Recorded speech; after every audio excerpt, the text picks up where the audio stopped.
सुबह से शाम तक काम करके आदमी उतना नहीं थकता जितना क्रोध या चिंता से पल भर में थक जाता है। James Allen. दोस्तों नमस्कार, मेरा नाम हिमांशु राज है और मैं आप लोग के लिए दैनिक रूप से एडिटोरियल्स का पॉडकास्ट लाता रहता हूँ। ब्रजेश कुमार तिवारी जी का आर्टिकल है परीक्षा में सुरक्षा की कमजोर कड़ियाँ, अर्थात परीक्षा और उठते सवाल। इस आर्टिकल को हम लोग देखते हैं कि ब्रजेश कुमार तिवारी जी लिखते हैं कि सर्वोच्च न्यायालय अब चिकित्सा स्नातक पाठ्यक्रमों के लिए आयोजित की गई पात्रता सह प्रवेश परीक्षा यानी कि नीट यूजी 2024 से जुड़ी याचिकाओं की सुनवाई अगले हफ्ते करेगा। पिछले महीने नतीजे घोषित होने के बाद से राष्ट्रीय परीक्षा एजेंसी यानी कि एनटीए की साख पर देश भर में सवाल उठ रहे हैं। पटना पुलिस ने अदालत में दावा किया था कि नीट यूजी का पर्चा फोड़ हुआ है, यानी कि लीक हुआ है। इस साल नीट यूजी के लिए 23 लाख से अधिक उम्मीदवारों ने पंजीकरण करवाया था।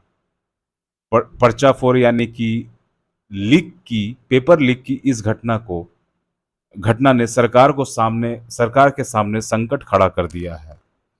यूजीसी नेट परीक्षा भी आयोजित होने के एक दिन बाद रद्द कर दी गई थी। हाल ही में लगातार 4 परीक्षाओं NEET UG, UGC NET, CSIR NET और अब नीट पीजी प्रवेश परीक्षाएं या तो रद्द या तो स्थगित कर दी गई हैं, जिसमें करीब 37 लाख अभ्यर्थी और उनके अभिभावक सीधे प्रभावित हुए हैं। इन पेपर लीक ने से न सिर्फ लाखों छात्रों का भविष्य दांव पर है, बल्कि एनटीए की विश्वसनीयता पर भी सवाल के घेरे में है। एनटीए की विश्वसनीयता भी सवाल के घेरे में है। पूरी जांच के बाद ही परतें खुलेंगी, पर एनटीए पर उठ रहे सवालों के पीछे सबसे बड़ी वजह निजी एजेंसियों को दिए जाने वाला कॉन्ट्रैक्ट यानी कि ठेका है। भारत में अक्सर पेपर लीक की खबरें आती रहती हैं। यह बीमारी कोई नई नहीं है। इसके चलते पहले भी कई परीक्षाओं को रद्द करना पड़ा था। 1997 में आईआईटी जेईई और 2011 में all India pre medical test जैसी प्रतिष्ठित परीक्षाओं के पर्चे भी बाहर आ चुके हैं। यह एक ऐसा नासूर है जो समय के साथ और ज्यादा गहरा होता गया है। मीडिया रिपोर्टों के मुताबिक पिछले 7 वर्षों में देश के अलग अलग राज्यों में 70 से अधिक परीक्षाओं के पेपर लीक हुए हैं, जिसमें करीब 2 करोड़ युवाओं का भविष्य प्रभावित हुआ है।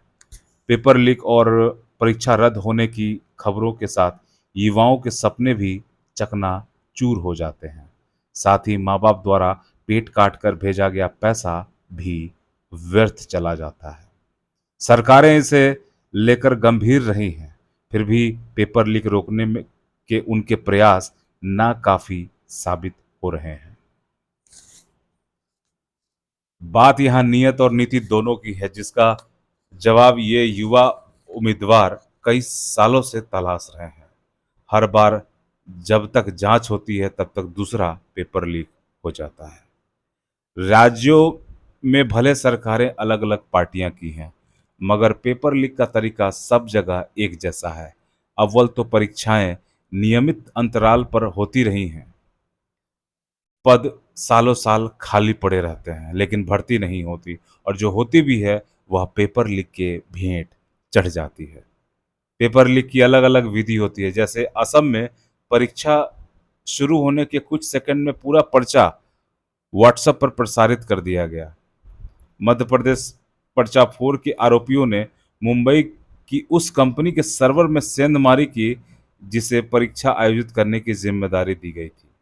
वहीं यूपी पुलिस भर्ती परीक्षा में परिवहन निगम की जिस कंपनी को पर्चे छापने के बाद गोदामों में रखने की जिम्मेदारियां दी गई थी, उसकी मिलीभगत से पर्चा फोर यानी कि पेपर लीक किया गया था। कई बार परीक्षा केंद्रों से भी पेपर लीक किया जा चुका है। पर्चा फोर यानी कि पेपर लीक न रोक पाना एक अक्षम्य अपराध है। यह केवल परीक्षा व्यवस्था में खामी नहीं, बल्कि लाखों युवाओं के सपने को चकनाचूर करने का अपराध है। भारत की लगभग 65% आबादी युवा है। उनके सपने बड़े हैं, ये परिश्रमी और प्रतिभाशाली है। तमाम कठिनाइयों एवं अभावों से लड़ते जूझते कई कई वर्षों तक इन प्रतियोगी परीक्षाओं की जो भीड़ जी तोड़ तैयारी करती है। हालांकि पेपर लीक और नकल कराने वालों के खिलाफ राज्य सरकारों ने सख्त कानून बनाए हैं, लेकिन इन सब के बावजूद इस प्रवृत्ति पर अंकुश नहीं लगा पा रही है।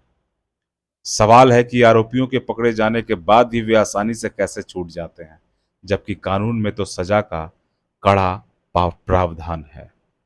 कड़ी सजा के प्रावधान भर से इस समस्या को कोई असरदार हल नहीं निकलने वाला है। हर साल सिविल सेवा परीक्षा में 10 लाख से अधिक अभ्यर्थी होते हैं, फिर भी यूपीएससी सुरक्षित परीक्षा आयोजित करता है।